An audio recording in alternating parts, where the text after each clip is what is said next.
ஒரு குட்டி கதை சொல்லட்டுமாங்க. ரீசெண்டாக சேலம்லேருந்து இன்னைக்கு ஏற்காடு போகலான்னு நான் சூஸ் பண்ணியிருந்தாங்க இந்த கேவிஜியோடைய ப்ரைவேட் டூர் பஸ். இந்த பஸ்ஸில் தான் இன்னைக்கு நம்ம ட்ராவல் பண்ண போகிறோம். ஸோ எக்ஸ்டீரியர்ஸ் அண்ட் இன்டீரியர்ஸில் கவர் பண்ணிவிட்டு அழகாக நம்ம ஃப்ரண்ட் சீட்டில் போய் உட்காந்தாச்சுங்க. ஸோ பஸ்ஸும் பார்த்தீங்கன்னா கரெக்டாக மார்னிங் 6:45 வாக்கில் பார்த்தீங்கன்னா சேலம் பஸ் ஸ்டாண்ட் டிபார்ச்சர் ஆச்சு. அண்ட் நானும் கேபினில் வந்து அழகாக உட்காந்துட்டேன். ஸோ டிரைவர் அண்ணா கிட்ட பர்மிஷன் கேட்டேன், கண்டக்டர்கிட்ட பர்மிஷன் கேட்டேன்.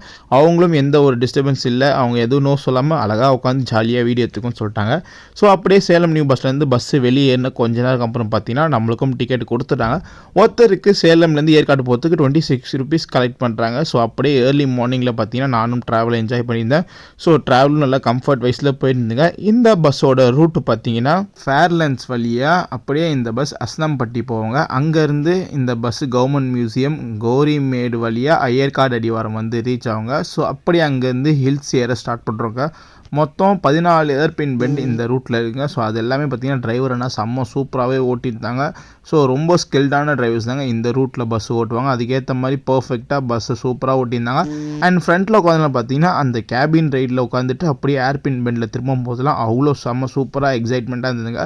ஸோ அப்படியே ட்ராவல் என்ஜாய்மெண்ட் பார்த்தீங்கன்னா ஏற்காடு வந்து ரீச் ஆகிட்டோம். ஸோ இந்த பஸ்ஸு பார்த்தீங்கன்னா ஏற்காடு லேக் வழியாக தாங்க இந்த பஸ்ஸு ஏற்காடு பஸ் ஸ்டாண்டு போய் ரீச் ஆகுது. ஸோ கரெக்டாக ஒரு 1.5 hour கிட்ட பார்த்தீங்கன்னா நம்ம ட்ராவல் பண்ணி ஏற்காடு வந்து ரீச் ஆகிட்டோம். இந்த ட்ராவல் ஷார்ட்ஸோட ஃபுல் வீடியோ நம்ம சேனலில் இருக்கும், மறக்காமல் செக் பண்ணி பாருங்கள். அண்ட் ஷார்ட்ஸ் பிடிச்சா மறக்காமல் லைக் அண்ட் ஷேர் பண்ணிக்கோங்க. சேனல் பிடிச்சா சப்ஸ்கிரைப் பண்ணிக்கோங்க. உங்களை அடுத்த வீடியோவில் மீட் பண்ணுறேன். டாட்டா.